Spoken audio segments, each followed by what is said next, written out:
everyone. My name is Nathan Kolb, and I want to welcome you to today's Credit Safe webinar. So today we're going to be talking about a portfolio review, what it is, the importance of it, why you would conduct one, what is going on there, all of that. So that's going to be the topic we're talking about today. And I can think of no better speaker, honestly, to be handling this than Mark Edwards. He is no stranger to these webinars. He is a constant guest on here and an expert in the field. He's the managing director of Credit Safe USA and a registered global credit professional with a history in business information. He has years experience in portfolio management, credit and risk solutions, and business development. In his spare time, he loves to play with his dog Winston. And we were actually just talking about rugby. He was cheering on the Welsh national team, even while traveling. Maybe it didn't go so well. If he hadn't been traveling, maybe that would have been the luck difference there, Mark. Who knows? But Mark, always great to have you. Welcome to you, and thanks for being here. No problem. I welcome the chance to put on a tie, Nathan. You know this. I know I love that I get to do that for you every time you come on. You get to put on a tie or a vest or a coat or something and take the dapper level up a little bit here on the webinar, which is great. So I know you've got a bunch of stuff for us, but before we do that, I kind of want to see who's in the room, if that's all right with you. So folks, if you're here, you're listening, you're paying attention here. If you would, for me, drop into the comments into that Q&A section that I said earlier. If you would just tell me kind of what industry you're in, what position you hold in your company, and the size of your company, how many employees. You can put your name on it. You don't have to. You can put the name of the company in it. You don't have to. But if you just give us that information, just so we have an idea of like who's in the room with us and kind of where we're talking to the audience here, what the specific audience is in there. We can see your registration info, but sometimes it doesn't tell us who we're actually talking to. So if you wouldn't mind dropping those in there, that would be great and help us out here. And you can do that as Mark gets ready to start talking here. Beautiful. Thank you, Nathan. I'm always amazed the number of people that were interested in our webinars, and we always want to make sure that we're hitting the right note and providing enough value. And this one in particular, we have, I think we have about 30 people in attendance. I have a further question that I think it certainly helps us, but it also helps us take this discussion to another level. Is typically when people join a webinar, it's because they're experiencing some sort of pain with the said topic, or they have an interest in that topic. And I'm really interested to hear from our audience why they joined this webinar, what's the particular subject area, and then perhaps we can review a couple of those at the end, Nathan, and we may be able to shed some more light on it. Yeah, absolutely. Let's dive into the topic. So we're going to talk about portfolio review. Customer data is a critical asset. It's often suggested that your master data is arguably your company's most valuable asset. One of the most common stories I've heard in my nearly 20 years experience with in the credit market is when companies conduct periodic reviews of their portfolio, this generally takes the form of having to pull a new credit report for each customer. It's a very manual process. In some instances, we hear about companies bringing in interns to help with the task. So part of the problem here is not necessarily just it's the volume. So when we're talking about portfolio review, it's how do we do this for 500,000 different companies.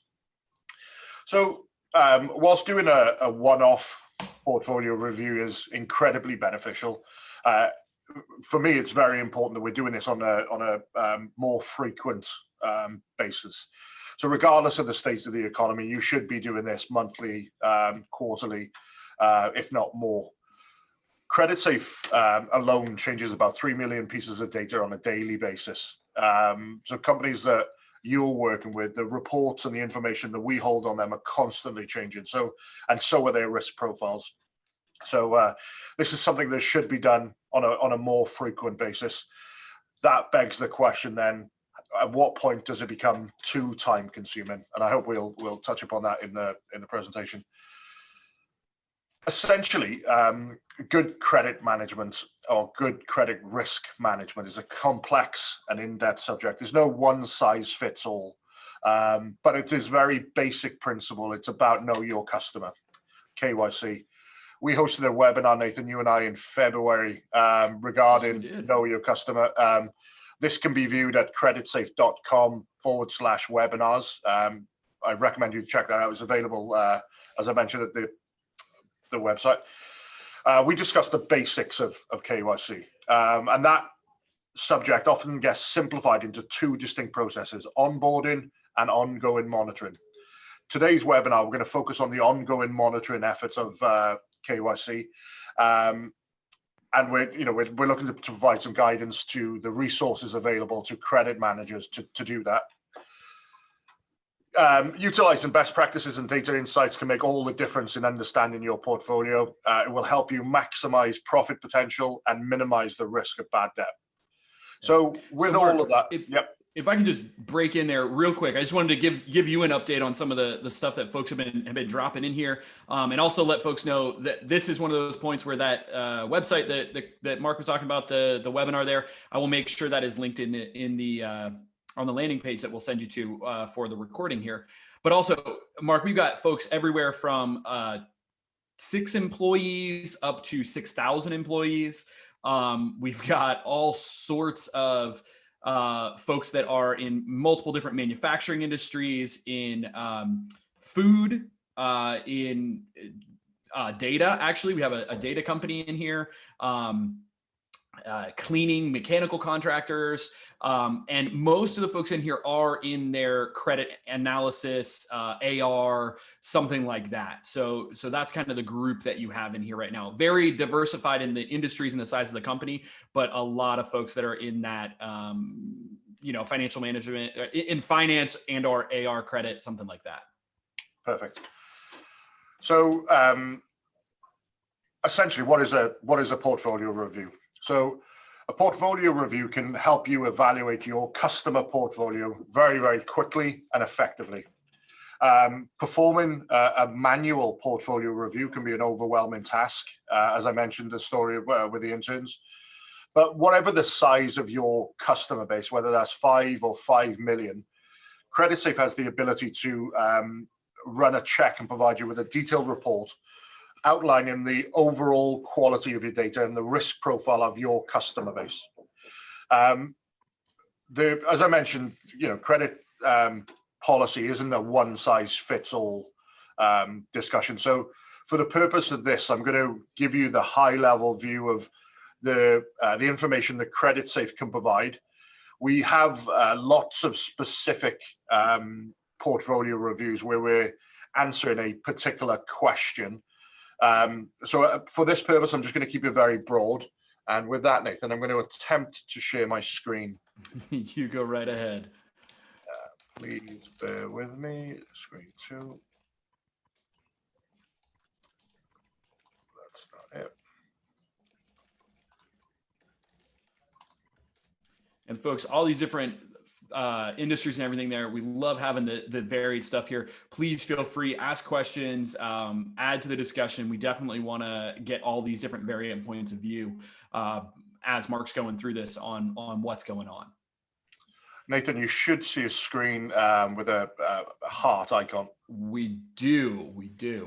Beautiful. So the CreditSafe data health check or data clean portfolio review, it has many names, comes in 2 forms. So essentially what we would do is take your portfolio of customers that would be delivered to us securely. We can take Excel, CSV, text files, you name it, we've done it. But essentially we take your database, then we match it against our database, and we give you a high-level view of what your portfolio would look like to CreditSafe. So the first part of that is a PDF report. We call it the data health check.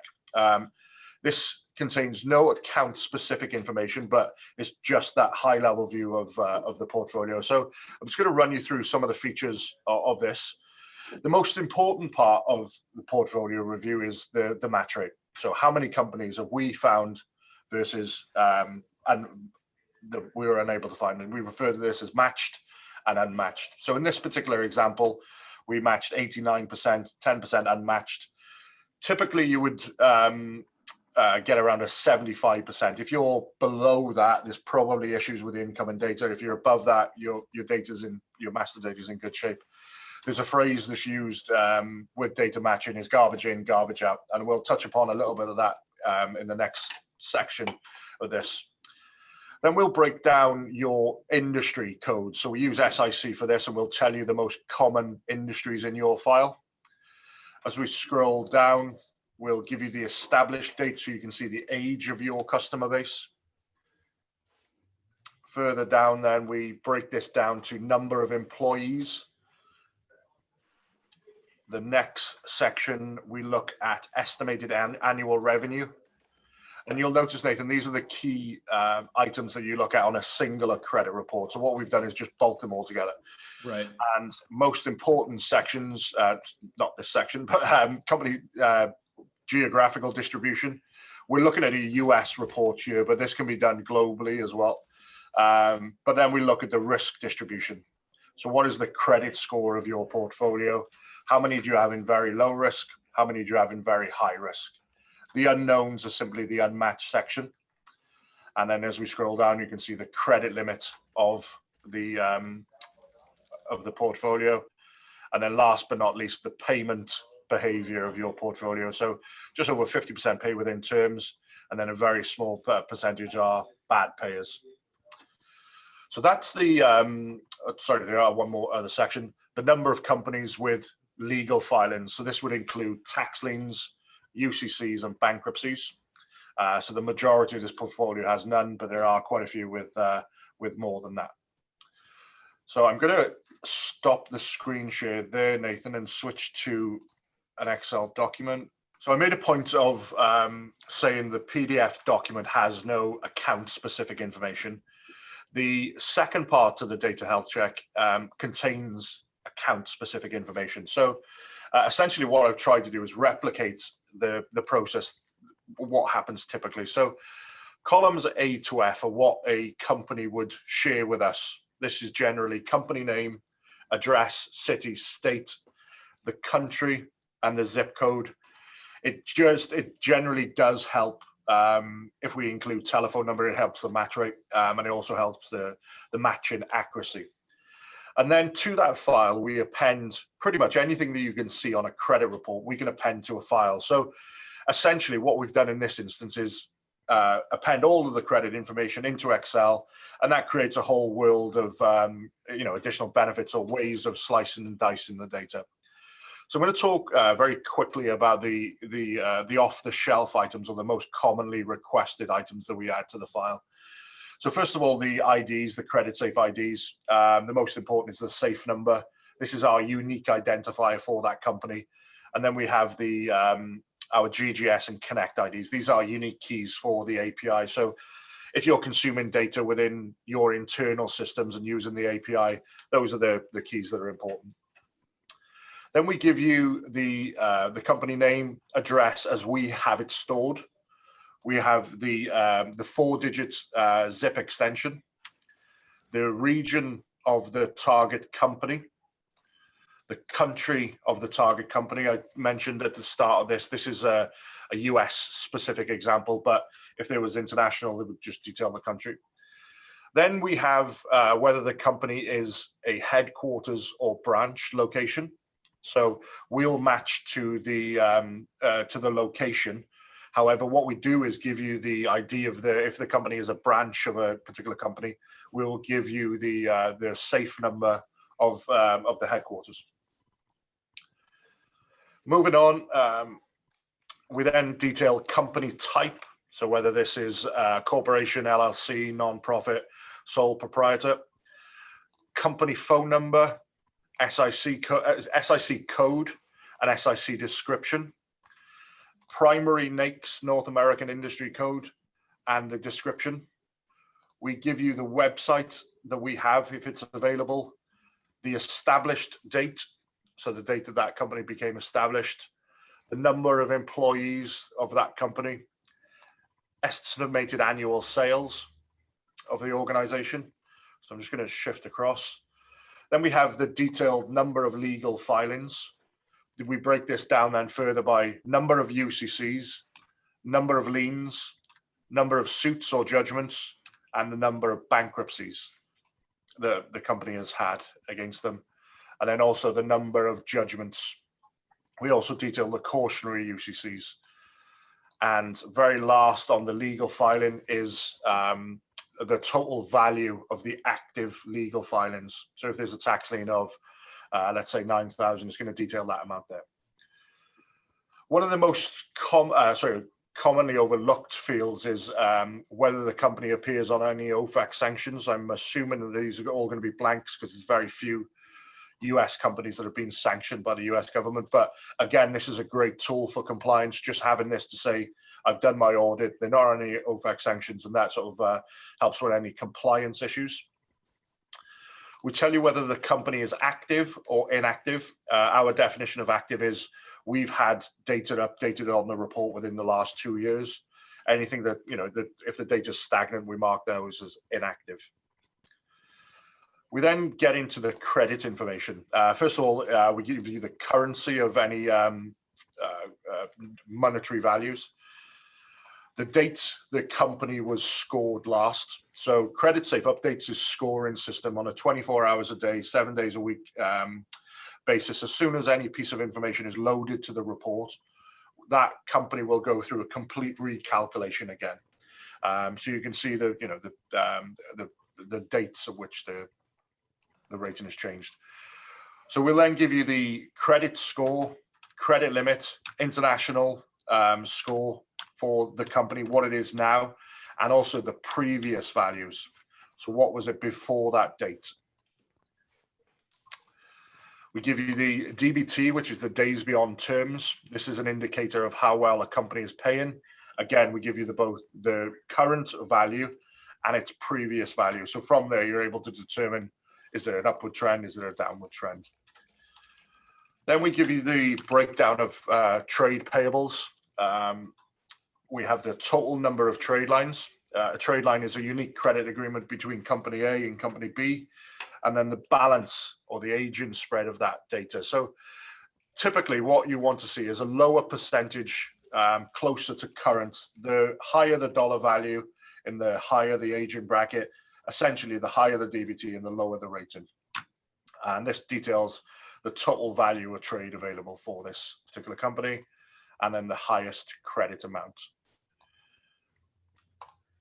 We give you the date that the company was filed accounts. Obviously in the US, there are very few private companies that file accounts, but we do have public companies that file accounts. I've just added a filter here, Nathan, to show you those guys.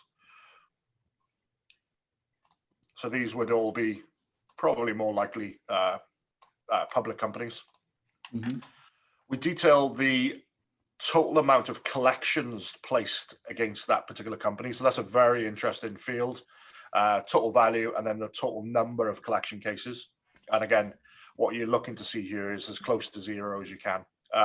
Sometimes the number's skewed for larger organizations, but again, what we're looking for here is a balance.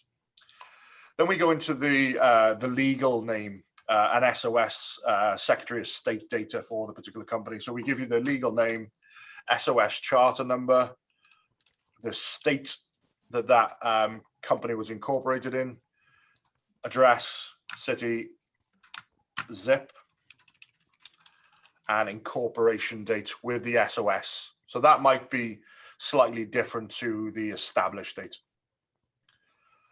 Then we'll give you the immediate daughter of a company. So in this particular scenario, 3SI Security is a daughter of, let me head over to the right. There's a lot of data there to go through. It is 3SI Security Systems. We also then give you the parents of the target company. So I appreciate this is not very much fun to look at scrolling through Excel, guys, so I do apologize for this. We'll get there shortly. There you go. So then we have the parent information.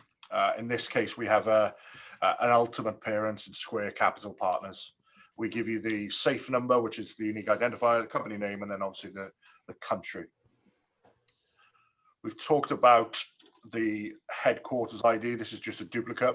We also give you then the director's title and names. In many instances, there'll be more than one. And if possible, we'll give you the address. The last part of the data append is the quality of the matches. So what I've done here is create a pivot. We grade the quality of matches A through D, A being the highest grade and D being the lowest grade. And again, what you're looking for here is to make sure that most of your portfolio is matching in A or B, which is probably about 80% of this file, and then the remaining fall in the lower grades.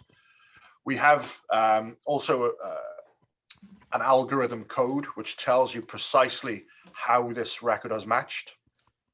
So again, that's very useful information. If you're finding you have a low grade match, it makes sense that you go through and just double check that you have the correct information. And the last feature of the Excel will tell you whether this company is a duplicate. So you can see here, we have two companies, they're duplicates, row 63 and 64, and slightly different versions in the company name, but that's how we receive the data. So that's kind of the summary. I just want to quickly run through some of the benefits of a portfolio. Before you jump in there, Mark, to the benefits, we did have a question on what would cause those matches to get lower grades.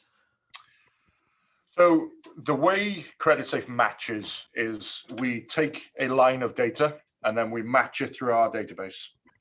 We will then pick the records that meet the criteria. So if we go through and look at the algorithms, we'll pick then the one that has the highest algorithm.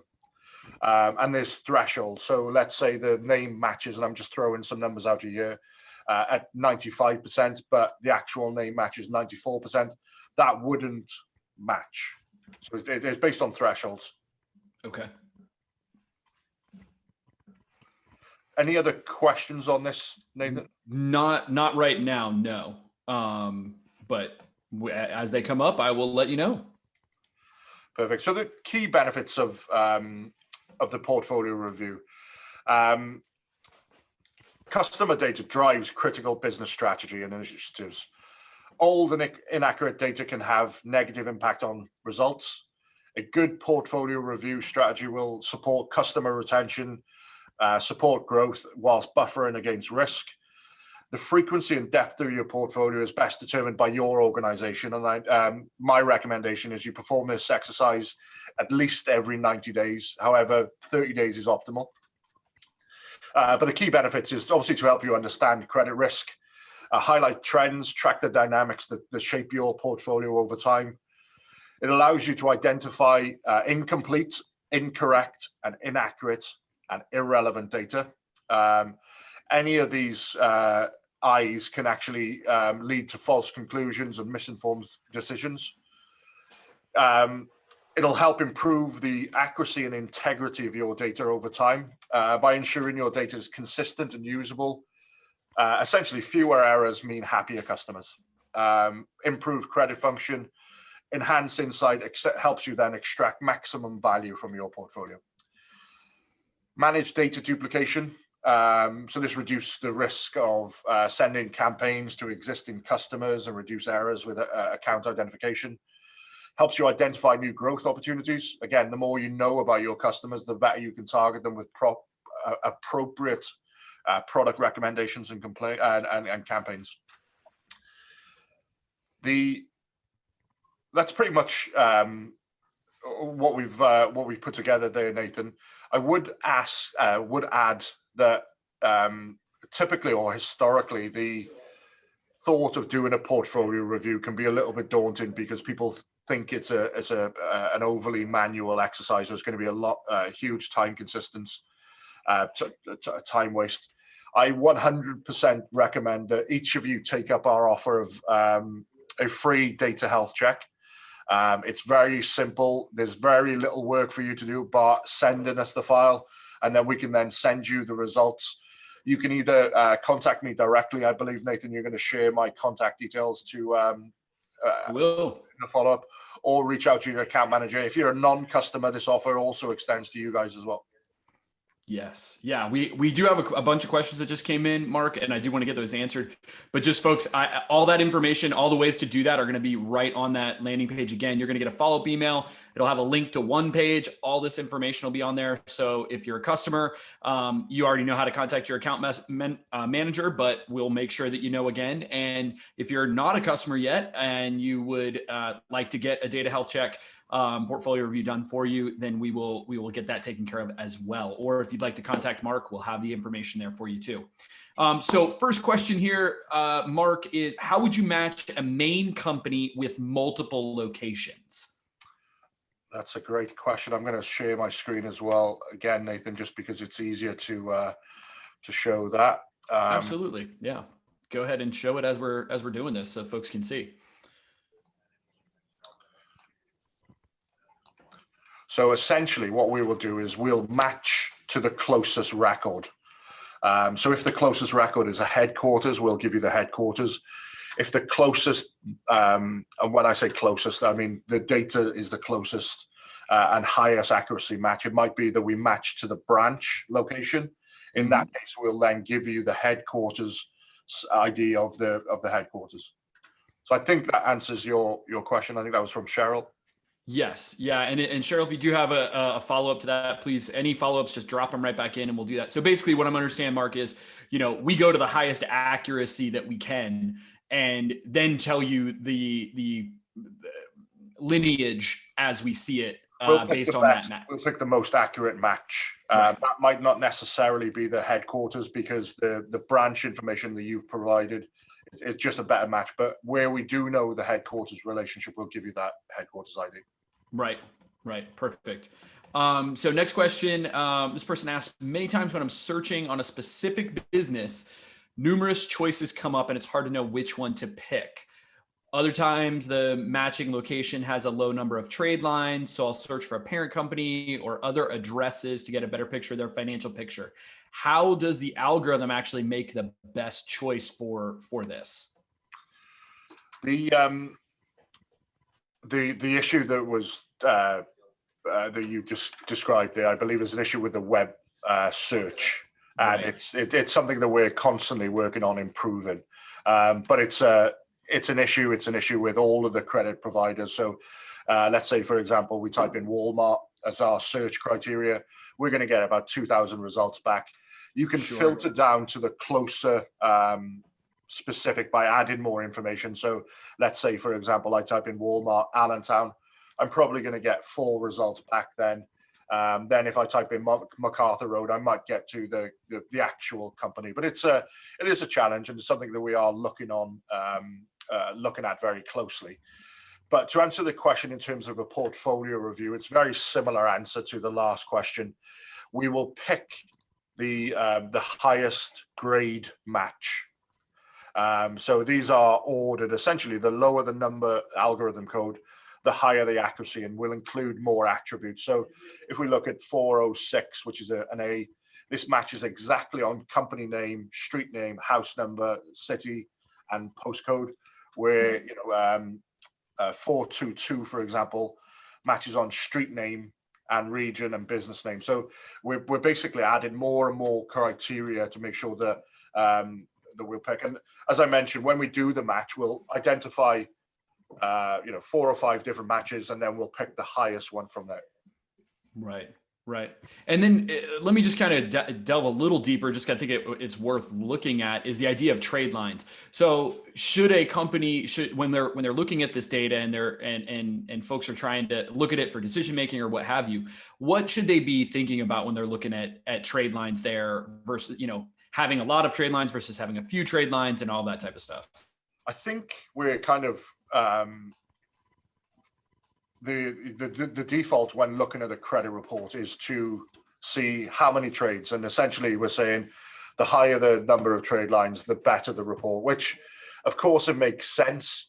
It's a very similar scenario though to when you leave college, you have very few credit cards, very few loans, you have very poor credit, but it doesn't necessarily mean you're a bad credit risk. It just means you don't have much credit history. So the trade lines are a very similar scenario to that. there isn't really a major workaround because there's no financials. We just want to encourage people to share their trade. Obviously, the more people we have sharing trade, the more trade lines. This is an industry problem, I guess, rather than just a credit safe problem. Sure. Where credit safe may have a bad report, one of our competitors may have a good report, and vice versa. Absolutely. Yeah. So folks, anytime you want to do that, we have a whole setup, and I can even link to that also on the trade sharing and all that. So another question here, somebody saying this looks similar to the COVID impact analysis, but with more data detail. Is this kind of a replacement or a variant to the COVID impact? Or how does that all factor in? The COVID impact was something we designed when the pandemic hit, and it's a scoring system. But at its core, to do the COVID analysis, we need to do the matching. So anytime we get a portfolio of customers, we need to do this. And then the COVID score is just another data element that we're able to add on. So if you think of each of these columns as a data element, the COVID score was just another data element that we can add to the portfolio review. Right. So that was one little part of this, but it was not. This is the kind of this is what works with the master data setup for the overall thing, not just one specific thing. Yep. Perfect. Another question here. You had mentioned earlier some specific questions that companies want to answer with a portfolio review. Do you want to delve into that a little bit and kind of some of the specific questions a company might want to answer, or some of the more advanced things that they can do with a portfolio review? Wow, that's a tough question. There's, the number of questions that people are looking to answer are infinite and will depend purely on the customer. Some of the historic things that we're looking to do is probability of default, for example. Which of my accounts are likely not to pay? Who are my good customers? What's the sweet spot? We're running a marketing campaign, and we want to understand who is our ideal customer. What do they look like? Really, the questions that we get asked are so vast, and I've got so many answers in my head. I'm struggling to pick out single examples, but it can be anything. It really can be anything. Right. Yeah. So we're not just doing this to fight data degradation and changes and everything like that. There's a lot of proactive things that can be done to make smarter business decisions based on what we're doing here, correct? Yeah, and it's probably worth adding that this isn't just a credit, a credit webinar. I touched upon the ideal customer profile. A lot of marketing managers are using this. This is what your customer base looks like. Let's find who the companies that look similar to this. Supply chain is another one. Let's look at the risk in your supply chain. It doesn't have to be on your customer base. We can do this on your supply chain. So again, the questions we get asked are infinite.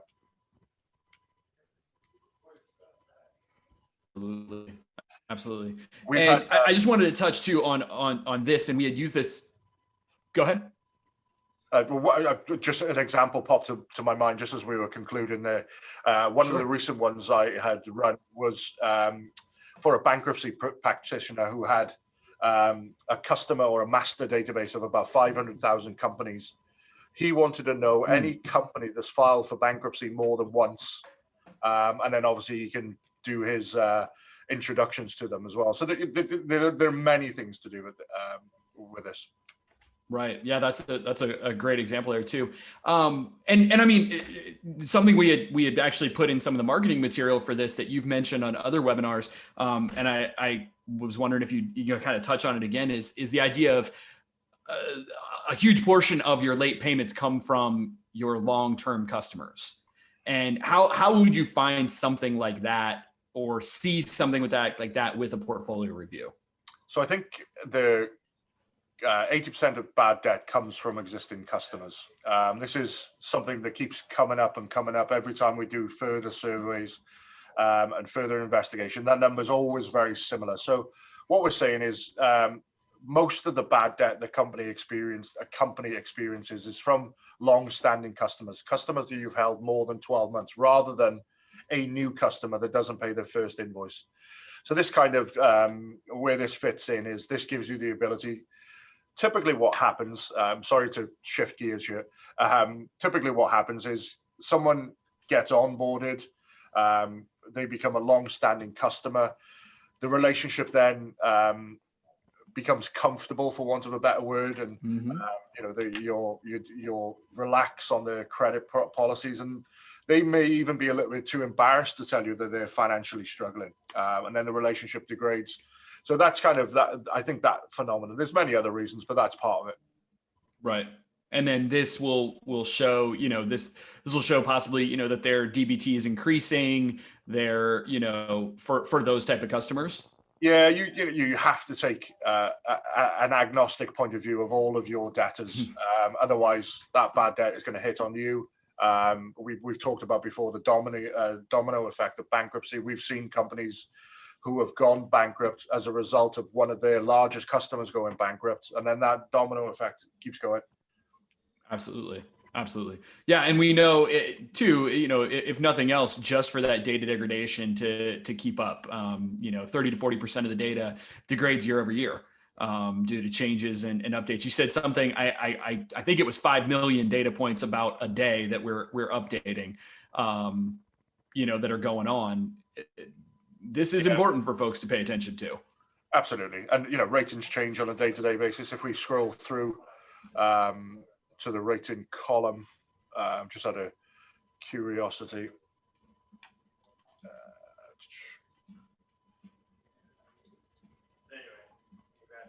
So you can see, how often dates are changing. Through this column, it's a company can change on a daily basis and even multiple times in a day if that data changes. Right. Right. Yeah. And that could be everything from a simple, we moved locations to, legal filings to all those type of things. Correct? Yeah, absolutely. It just dawned on me that, I'm hoping that we've given value to the audience and people are learning from us. My key learning from this takeaway is never scroll through a large Excel file like this, because it's not very visually appealing. I think the audience is being quite kind, and nobody said that yet. So there you go. They've been with us anyway, which is great. But yeah, folks, just a reminder too, as we start to wrap this up, you're going to have a chance to connect with Mark. You can always have a chance to connect with me, not that you need to, but you'll have the free portfolio review available on the website. We do actually have a landing page just about portfolio review, and it has a lot of the information here. You'll be linked to that as well. There'll be a recording of the webinar. All the other things are going to be in there. You won't have to worry about that. It'll all be on there, and you'll get a follow-up within the next couple of days from me via email that will have all this information on there. So if you come up with a question later, or if you start looking at your own data and go, oh my gosh, I don't even know the last time we looked at it, or we looked at it last time, we're doing it on our own. We're doing random spot checks of calling and doing different things, but we'd love to have this done at a higher level. Please feel free to reach out to us, and we are happy to work with you on that. But Mark, that seems to be all the questions we have today. So I think we're going to start wrapping it up here. Folks, we do appreciate you being here with us. Appreciate you giving us that information at the early part, just so we know who's in the room, so we can have an idea of what's going on there. Nathan, one last point. Please, for the audience, reach out to your account manager, reach out to me, get your data health check. There's lots of learnings to be learned. It's very easy to do as well. There you go, right from the horse's mouth there. And it has been great having you, Mark. It is always a pleasure to have you on. Thank you so much. And thanks for being here with us, folks. Have a great rest of your day.